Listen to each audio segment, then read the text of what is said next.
नमस्कार साथियों, कैसे हो आप सभी। उम्मीद करता हूँ आप सभी काफ़ी अच्छे होंगे, मस्त होंगे। अब एग्ज़ाम में केवल 30 दिन बाकी रह चुके हैं साथियों।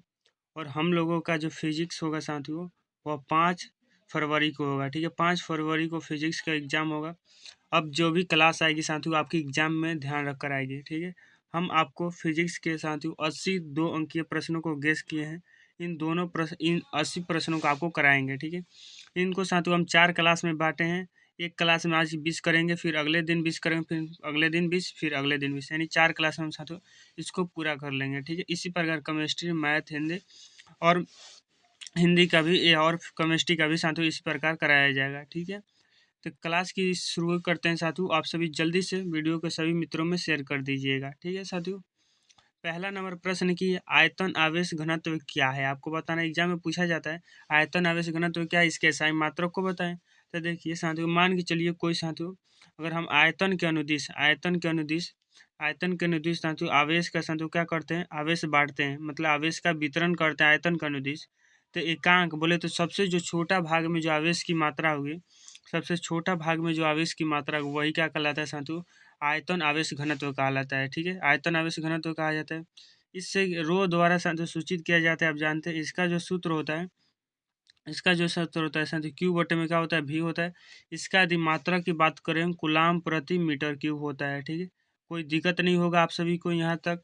तो एक बार देखिएगा साथियों कि जब कोई आवेश किसी आयतन के एक समान रूप से वितरित हो तो प्रति इकाई आयतन में उपस्थित आवेश को आयतन घनत्व कहा जाता है। ठीक है साथियों, इसका PDF नोट्स भी मिलेगा साथियों टेलीग्राम पर और साथियों व्हाट्सएप ग्रुप में। ठीक है, इसका लिंक डिस्क्रिप्शन में दिया गया, आप ज़रूर जाकर ज्वाइन कर लीजिएगा वहाँ से। ठीक है, इसको साथियों क्या रो द्वारा सूचित किया जाता है, याद रखेंगे आप सभी।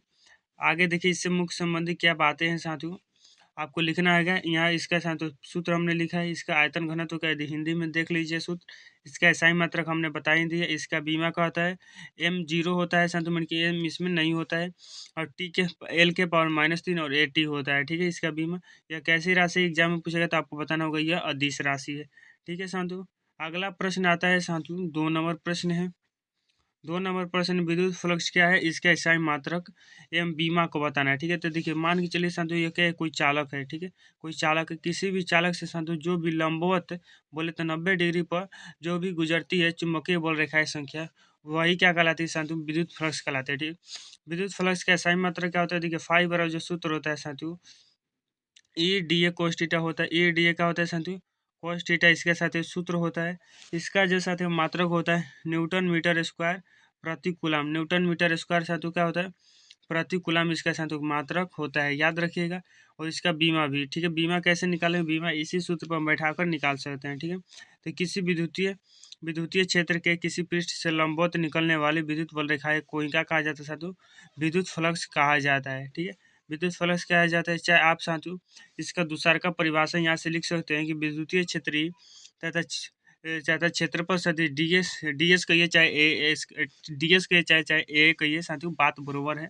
ठीक है, अदिश गुणनफल को क्या कहा जाता है साथियों, विद्युत फ्लक्स कहा जाता है। ठीक है, विद्युत फ्लक्स के साथियों यहाँ पर हमने सूत्र दिखा दिया। ये साथियों डॉट हट जाएगा तो यहाँ पर क्या आ जाएगा, cos थीटा। और क्रॉस हटने पर क्या आता है साथियों, sin थीटा आता है, आप जानते हैं। ठीक है, यहाँ से हो गया। अब देखिए साथियों अगला प्रश्न क्या है साथियों, अगला 3 नंबर प्रश्न है कि विद्युत द्विध्रुव आघूर्ण क्या है, SI मात्रक लिखे साथियों। इसका SI मात्रक क्या होता है, तो देखिए साथियों विद्युत द्विध्रुव मान के चलिए क्या है, विद्युत द्विध्रुव। ठीक है, विद्युत द्विध्रुव जानते हैं कि ऐसा निकाय होता है जहाँ पर समान परिमाण के लेकिन विपरीत आवेश के साथ होते हैं यहाँ पर आवेश। ठीक है, तो देखिए इसमें से हम साथियों किसी एक आवेश का परिमाण लेंगे। ठीक है, दोनों आवेश का परिणाम समान, और परिणाम मतलब प्लस माइनस से कुछ नहीं मतलब रहता है, डायरेक्ट उठाइए। ठीक है, यानी यहाँ से साथियों मान चलिए क्यू आवेश उठा लेते हैं। ठीक है, और इनके बीच की जो दूरी कितनी है, दूरी साथियों यहाँ से मान चलिए इनके मूल बिंदु O है, यहाँ से इसकी दूरी L और यहाँ से इसकी दूरी L है। ठीक है, यानी कितनी कुल दूरी कितनी होगी साथियों, तो कुल दूरी होगी साथियों हम लोगों का 2L। ठीक है, कुल दूरी कितना हो गया, 2L हो गया, यानी 2L से क्या करते हैं, गुणा।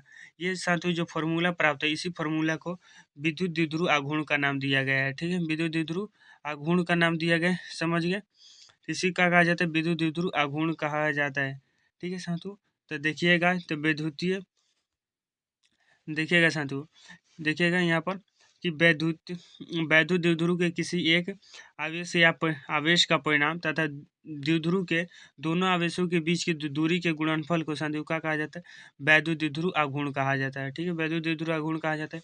आप सभी मित्र से निवेदन है साथियों कि वीडियो को सभी दोस्तों पर जरूर शेयर कीजिएगा। ठीक है, नेक्स्ट क्वेश्चन देखिएगा, लिखा गया है साथियों यहाँ पर साथियों इसका देखिए सूत्र देख लेते हैं। इसका एसआई मात्रा कूलम मीटर होता है और यहाँ पर इसका बीमा साथियों 80 होता है, ये भी देख सकते हैं। ठीक है, इसका पीडीएफ आपको भी मिलेगा साथियों, जरूर ज्वाइन कर लीजिए टेलीग्राम।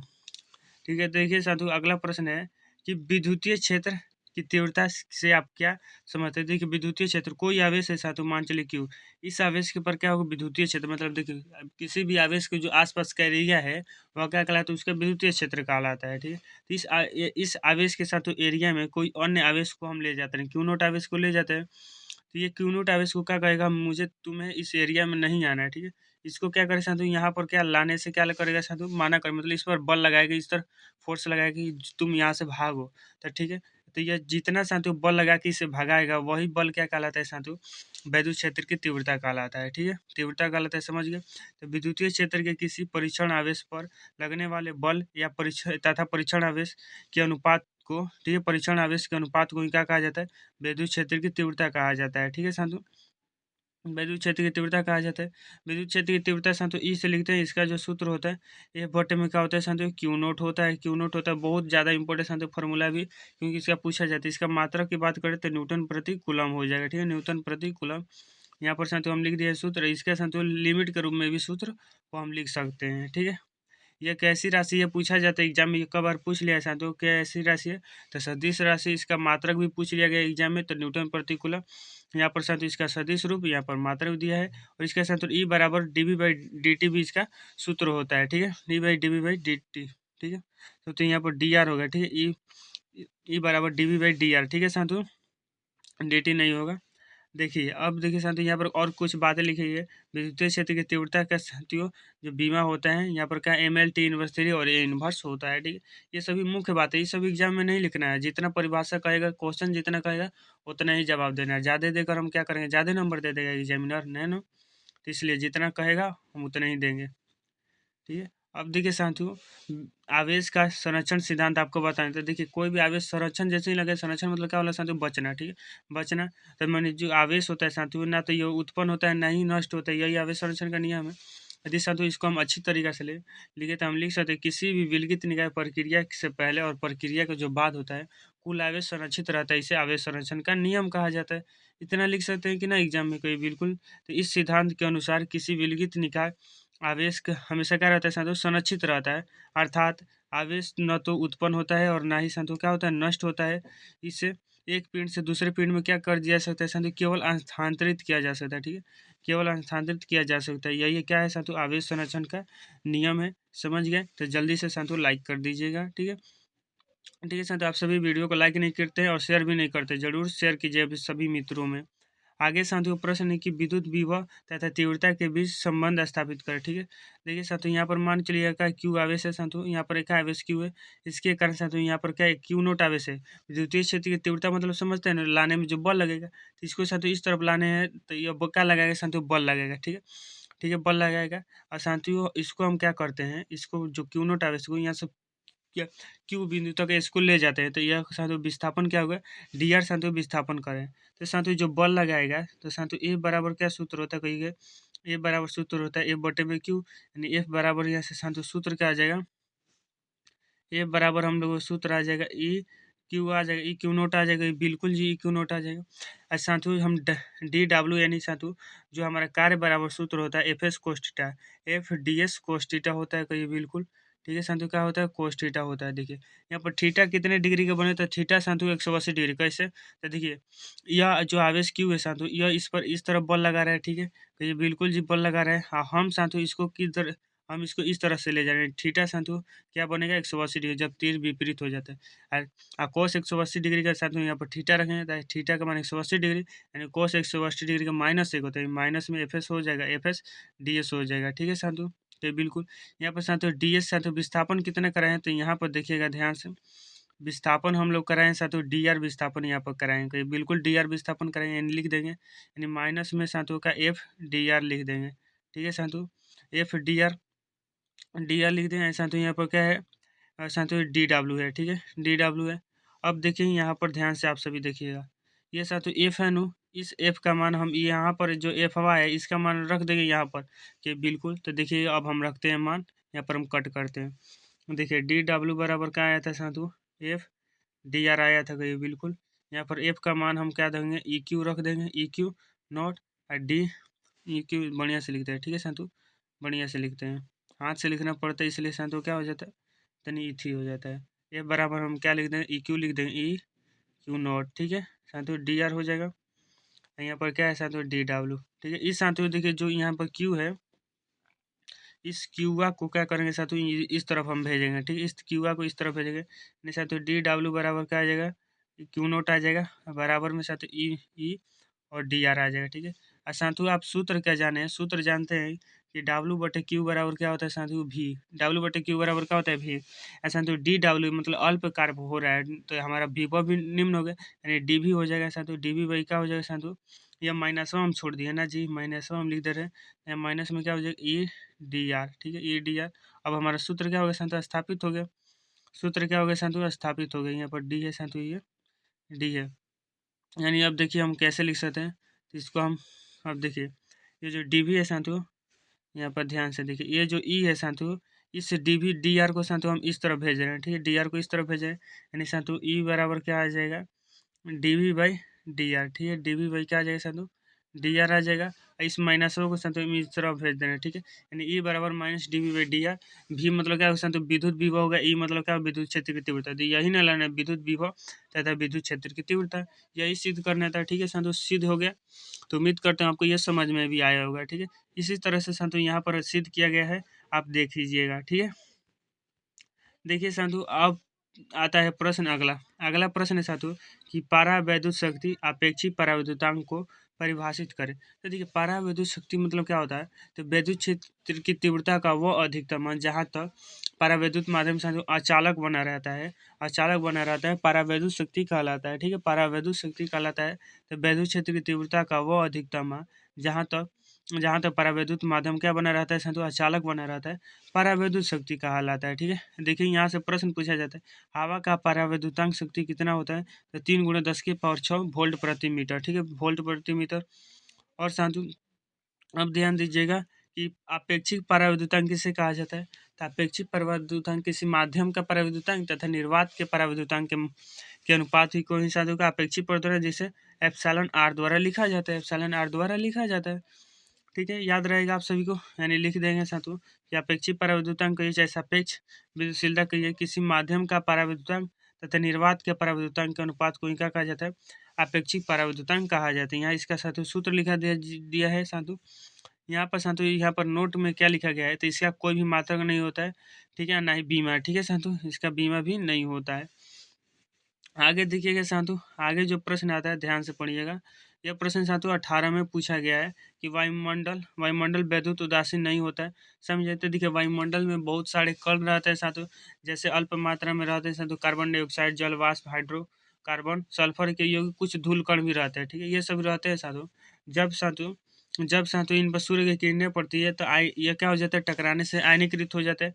क्या हो जाते हैं साथियों, आयनीकृत हो जाते हैं। आयनीकृत हो जाने के कारण इससे पता चलता है कि वैद्युत क्या है साथियों, उदासीन नहीं है। वायुमंडल क्या है साथियों, वैद्युत उदासीन नहीं है। ठीक है, इसी तरह से साथियों आपको क्या कर देना है, एग्जाम में लिख देना है। ठीक है, एग्जाम में लिख देना है, वायुमंडल में मुख्यतः नाइट्रोजन तथा ऑक्सीजन गैस, परंतु इसके अलावा अल्प मात्रा में कार्बन डाइऑक्साइड, जल वाष्प, हाइड्रोकार्बन और सल्फर की यौगिक तथा धूल कण भी रहता है। ठीक है साथियों, सूर्य के किरणें इन कणों से टकराने से क्या हो जाती है साथियों, आयनीकृत हो जाती है, अतः वायुमंडल विद्युत उदासीन नहीं होता है। ठीक है, वायुमंडल विद्युत उदासीन नहीं होता है साथियों, समझ में आ रहा है। ठीक है, तो आगे देखिएगा साथियों, आगे साथियों क्या प्रश्न है, आगे प्रश्न है कि किसी चालक की विद्युत धारिता से क्या समझते हैं। देखिए कोई भी चालक है, चालक की विद्युत धारिता, धारिता मतलब क्या होता है, तो धारिता मतलब होता है साथियों आवेश को संचित करना। धारिता मतलब क्या होता है? आवेश को संचित करना।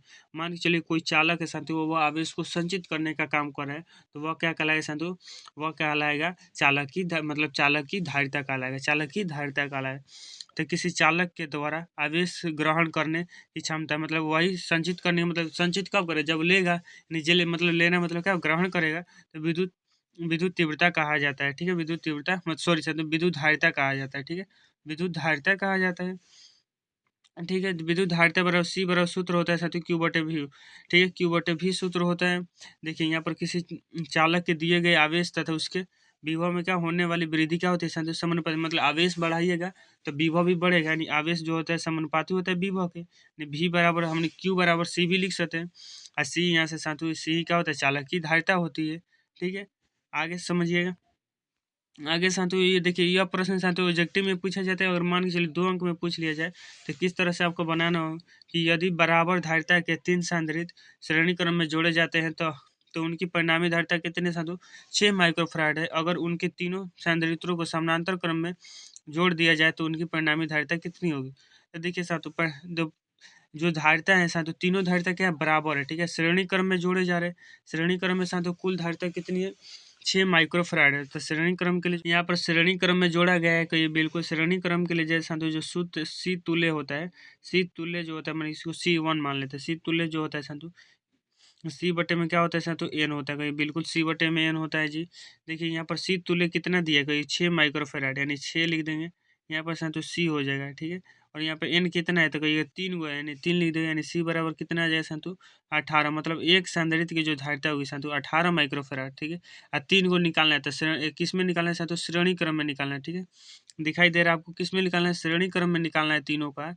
तो श्रेणी क्रम के लिए जो सूत्र होता है साथियों एनसी होता है, एनसी होता है, यानी साथियों कितना है? तो 3 गो है, और 3 गो धारिता कितनी है साथियों? कोई 18 गो है, यानी 18 लिख दें। 18 कितना हो जाएगा साथियों? 54 हो जाएगा। 18 54 हम लोगों का आ जाएगा आंसर, ठीक है। इसी तरह साथियों यहाँ पर विस्तार से हमने बनाया कि किस तरह से आपको एग्जाम में बनाना है, उसी तरह साथियों आपको बना देना। जब आपको PDF मिलेगा अच्छी तरीके से आपको पढ़ लेना है, ठीक है। अब देखिए साथियों अगला प्रश्न आता है।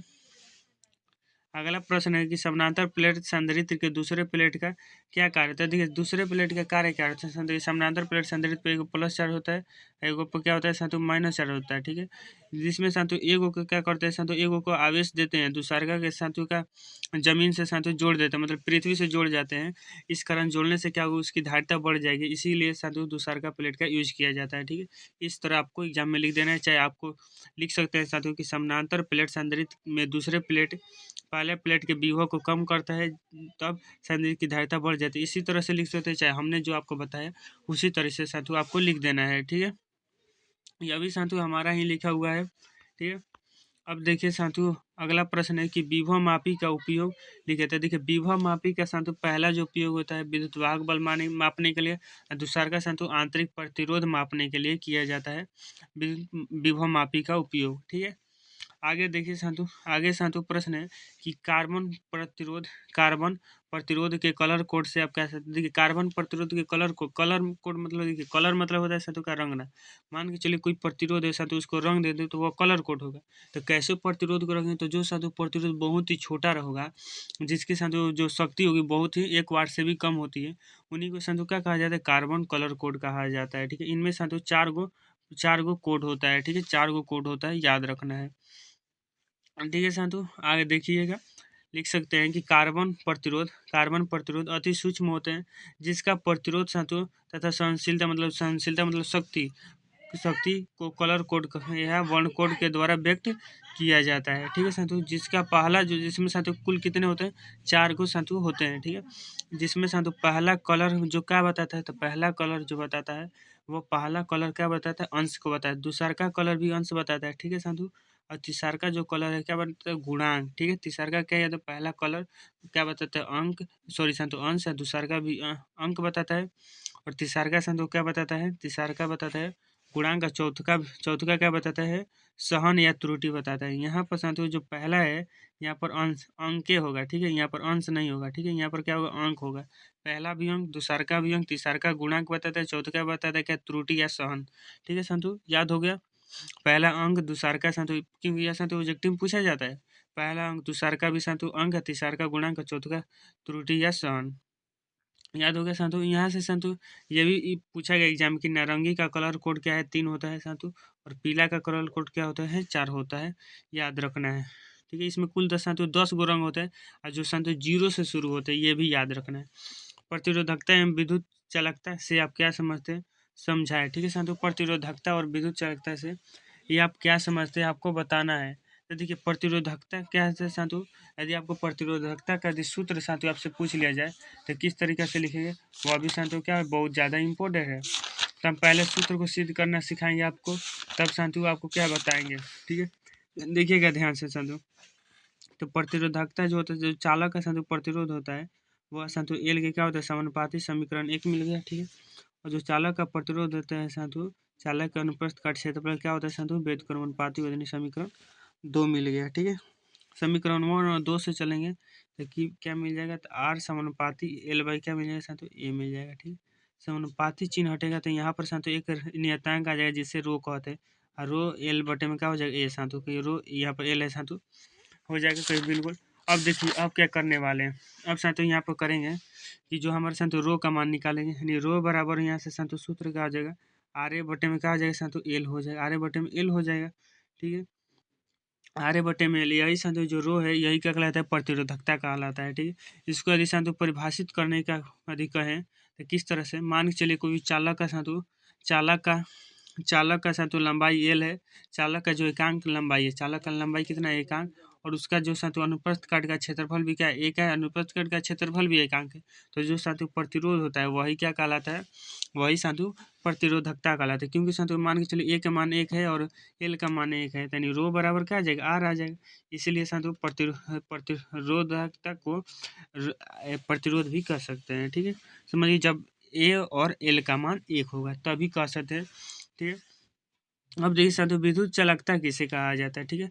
तो देखिए प्रतिरोधकता के व्युत्क्रम को साथियों विद्युत चालकता कहा जाता है। इसे सिग्मा से लिखते हैं, सिग्मा बराबर सूत्र हो जाएगा 1 में क्या हो जाएगा साथियों, रो हो जाएगा, ठीक है। मतलब प्रतिरोधकता के व्युत्क्रम को विद्युत चालकता कहा जाता है, याद रखना है, ठीक है। यहाँ पर साथियों हमने सूत्र सिद्ध भी किया है। यहाँ से देखिए कुछ मुख्य बातें हैं, इसका जो सूत्र है साथियों यहाँ पर देख सकते हैं। अब देखिएगा यहाँ पर साथियों आर क्या है, तो साथियों आप जानते हैं प्रतिरोध है, ए क्या अनुप्रस्थ काट का क्षेत्रफल है, एल क्या है चालक की लंबाई है, और रो क्या है विशिष्ट प्रतिरोध है या प्रतिरोधकता भी इसे कहा जाता है। इसका मात्रक क्या होता है साथियों, ओम मीटर होता है, और इसका ऐसा ही मात्रक आप जान ही गए। और बीमा यहाँ पर साथियों एम एल के पावर 3 और टी के पावर -3 ए के पावर -2 होता है, ठीक है। आगे देखते हैं, आगे साथियों क्या है, लॉरेंज बल। लॉरेंज बल क्या होता है, तो ध्यान से पढ़िएगा, जो एग्जाम के लिए बहुत ज़्यादा इंपॉर्टेंट है। तो देखिए लॉरेंज बल क्या है साथियों, कि मान के चलिए साथियों यह क्यू आवेश है, ठीक है, यह क्यू आवेश है, यह विद्युतीय क्षेत्र मतलब विद्युतीय क्षेत्र ई और चुंबकीय क्षेत्र बी दोनों में रखा गया है। तो इस पर साथियों दोनों के द्वारा क्या लगेगा साथियों, बल लगेगा। तो दोनों के द्वारा जितना भी नेट बल लगेगा, मान के चलिए आपको 2 लड़के मिलकर मारे हैं, ठीक है, ऐसा न भगवान न करे, मतलब 2 लड़के मिलकर मारे, तो पहलका लड़का दूसरा का लड़का दोनों को मिला के जितना आपको मार पड़ेगा, वही मार का कहलाएगा लॉरेंज बल कहलाएगा, ठीक है। याद हो गया, मतलब कोई एक आवेश है संतु क्यू, उस पर एगो ई नाम का लड़का है, एगो बी नाम का लड़का, ये दोनों लड़का मिलकर क्या क्यू को मार रहा है, तो क्यू को जितना मारेगा तो वही क्या कहलाएगा, वही कहलाएगा संतु क्या, लॉरेंज बल कहलाएगा, ठीक है। याद हो गया। तो एक समान विद्युतीय क्षेत्र तथा चुंबकीय क्षेत्र में संयुक्त क्षेत्र में गतिमान आवेश पर लगने वाले बल को लॉरेंज बल कहा जाता है। हम साथियों आपको जो बोले उसी तरह आपको लिख देना, ये नहीं कि हम जो बोले हैं वही लिखना है, कि 2 लड़का मारा है एक लड़के को, तो जो बल लगेगा वही क्या कहला है, लॉरेंज बल, ऐसे नहीं लिखना है। ऐसे लिख देना है कि मान के चलिए कोई आवेश क्यू है, विद्युतीय क्षेत्र तथा चुंबकीय क्षेत्र बी में रखा है, तो दोनों क्षेत्रों के द्वारा जो नेट बल लगेगा लॉरेंज बल कहलाएगा, ठीक है। इस तरह से लिखना है आप सभी को, ठीक है ना। ये ना कि इमोशन में आकर हम जैसे बोले वैसे ही लिख दीजिएगा। अब देखिए साथियों शंट क्या है, इसके दो उपयोग है। तो देखिए शंट एक प्रकार का साथियों प्रतिरोध होता है, ठीक है, जो गैल्वेनोमीटर को साथियों बचाने की लगाए, क्यों क्यों क्यों बचाने के, देखिए हम रक्षा उसकी करते हैं जिस जो साथियों कमजोर होता है। तो गैल्वेनोमीटर एक कमजोर युक्ति है, तो वह ज़्यादा धारा को नहीं सहन कर पाता है, इसलिए साथियों उसमें शंट लगाया जाता है, ठीक है। यानी शंट एक प्रकार का अल्प प्रतिरोध वाला तार होता है, ठीक है साथियों, जिसे गैल्वेनोमीटर के समानांतर क्रम में जोड़ा जाता है। यहाँ से साथियों ऑब्जेक्टिव बन सकता है कि गैल्वेनोमीटर के समानांतर क्रम में जोड़ा जाता है शंट को, ठीक है। इसका 2 उपयोग के लिए, तो पहला यही उपयोग है कि तो गैल्वेनोमीटर को साथियों बचाने के लिए, ठीक है, गैलोमीटर को बचाने के लिए। आगे देखिए साधु, आगे साधु है कि बायो सेवाट के नियम को लिखे। बायो सेवाट का नियम क्या है, इसको साधु हमको बताना है, ठीक है, इसे हमें हम लोगों को बताना है, तो ध्यान से देखिए। तो देखिए मान के चलिए साधु कोई चालक का तार है साधु, यह चालक का तार है, इसमें साधु आई धारा प्रवाहित हो रही है, ठीक है। यहाँ पर साधु अल्पांश लंबाई ले लेते हैं, ठीक है, अल्पांश लंबाई मतलब समझ रहे, सबसे छोटा लंबाई, सबसे छोटा इसका लंबाई हम ले लेते हैं, क्या है, डीएल है, ठीक है साधु, इसका डीएल लंबाई अल्पांश। यहाँ से साधु आर दूरी पर एक पी बिंदु है, ठीक है, आर दूरी पर पी बिंदु है। इस पी बिंदु पर साधु हम मान लेते हैं जो चुंबकीय क्षेत्र साधु डीवी है, क्योंकि साधु अल्प लंबाई के कारण साधु अल्प चुंबकीय क्षेत्र उत्पन्न हो गया, ठीक है। इसी के साधु रिलेशन में साधु बायो सेवार्ट नामक एक वैज्ञानिक का नाम था, वही उन्होंने क्या कर दिया, एगो नियम दे दिया, ठीक है। उसी नियम को बायो सेवार्ट का नियम कहते हैं। इतना लिखेंगे तो नंबर नहीं मिलेगा। इस पर क्या उन्होंने बताया, तो जी के साधु जो अल्पांश जो साधु हमारा जो चुंबकीय क्षेत्र उत्पन्न हुआ है, इसके विषय में पहिलका उन्होंने क्या बात बतैलन, पहला बात बतैलन कि देखा कि जौन चुंबकीय क्षेत्र बा, उ जौन इ चालक के लंबाई साथ जौन एल बा, एकर का होला, एकर समानुपाती होला, ठीक बा। दूसरा का बात बतैलन कि जौन इसमें साथ धारा जौन आई प्रवाहित होता है, एकर समानुपाती होला, तो ठीक बा, ठीक बा। अब देखा अगला बात ही क्या बता दिलन, अगला बात बतैलन कि जो हमारा जो चुंबकीय क्षेत्र बा, ये जौन है देखिए यहाँ पर साथ थीटा कोण बन रहा है, थीटा जो कोण बन रहा है, यह साथ साइन थीटा क्या होता है, समानुपाती होता है, ठीक है, साइन थीटा के समानुपाती होता है। और चौथा बात बता दिलन, देखो चार गो बात बता दिलन कि इनके बीच की जो दूरिया साधु आर है, जो दूरिया आर है साधु, यहाँ पर देखिए दूरी जो आर दिखाई दे रहा है आप सभी को, जो ये आर दूरी है साधु, यह आर दूरी क्या होता है, व्युत्क्रमानुपाती होता है, ठीक है। यही साधु चार गो दिया है, तो चारों को समीकरण बनाएंगे, और चारों समीकरण को अगर मिला के बोल देंगे, कैसे बोल देंगे, तो देखिए हर सब साधु क्या चल जाएगा, ये ऊपर चल जाएगा, ये तीनों साधु कहाँ जाएगा, ऊपर जाएगा, ये नीचे जाएगा, ठीक है। यानी साधु आप काटें तो देखिए यहाँ पर हम लिख सकते हैं डीवी समानुपाती आइडियल साइन थीटा बटे में क्या लिख सकते हैं, आर स्क्वायर लिख सकते हैं। अब देखिए साथ ये समानुपाती चिन्ह हटेगा नो, तो एगो आएगा नियतांक, नियतांकवा का मान है म्यू नॉट बटे में 4 पाई, ठीक है, 4 पाई आइडियल साइन थीटा, इसका पूरा सूत्र होगा आइडियल साइन थीटा, ठीक है। इसका साथ क्या होगा, पूरा सूत्र हो गया, ठीक है, समझ में आ गया। यही साथ बायो सेवाट का नियम है, ठीक है, यही लिखा गया यहाँ पर। अब हमको बता दिए तो आपको काहे का हम पढ़े, ठीक है, यही लिखा है। जब शांतु हम पीडीएफ दे देंगे आपको अच्छी तरीके से पढ़ लेना है, ठीक है।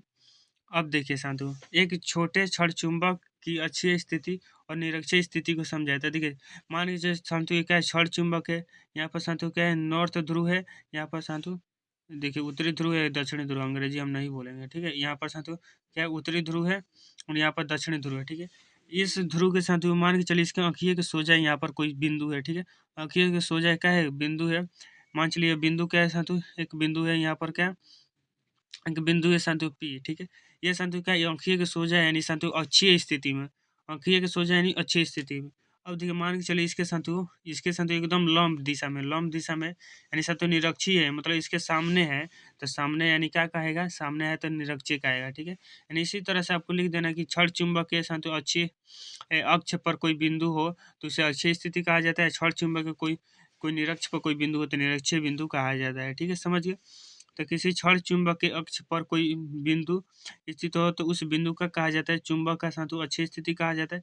इसको साधु याद रखिएगा, tan भी कहा जाता है, tan भी कहा जाता है, याद रखेगा, ठीक है। जो निरक्षीय स्थिति में रहेगा साधु उसको क्या कहेंगे, निरक्षीय स्थिति का है, इसे tan बी कहते हैं, ठीक है। सॉरी साधु इसको tan है, इसको tan बी, ठीक है, याद रहेगा आप सभी को।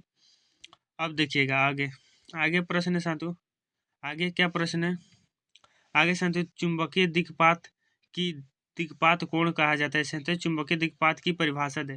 तो देखिए साधु चुंबकीय दिक्पात कोण क्या होता है, आपको एग्जाम में होगा बताना। तो देखिए जो चुंबकीय या मोटर होता है और भौगोलिक मोटर के बीच बना कोण ही क्या कहलाता है साधु, चुंबकीय दिक्पात कोण कहा जाता है। इतना ही याद रखना, चुंबकीय दिक्पात कोण आपसे पूछा जाएगा तो चुंबकीय मोटर और भौगोलिक मोटर के बीच बने कोण को ही क्या कहा जाता है, दिक्पात कोण कहा जाता है, ठीक है। यानी चुंबकीय मोटर और भौगोलिक मोटर, ट्रिक से याद, चुंबकीय भौगोलिक, ठीक है, इतना याद रखिएगा, ठीक है।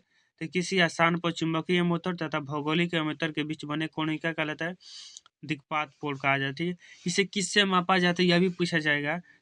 तो चुंबकीय तीव्रता का मान सॉरी साधु चुंबकीय दिक्पात का मान साधु कंपास से के सुई से मापा जाता है, किससे मापा जाता है साधु, कंपास के सुई से मापा जाता है, याद रखना है, ठीक है, कंपास के सुई से मापा जाता है, ठीक है। आगे देखिएगा संतु, आगे है कि नमन कोण या आभासी कोण की परिभाषा है, ठीक है। नमन कोण या आभासी कोण किसे कहा जाता है?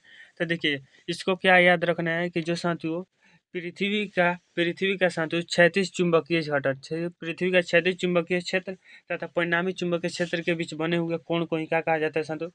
नमन कोण कहा जाता है। यानी लिखेंगे तो पृथ्वी के किसी बिंदु पर क्षैतिज चुंबकीय क्षेत्र तथा परिणामी चुंबकीय क्षेत्र के बीच बीच बना जो कोण होता है साथियों, नमन कोण कहा जाता है।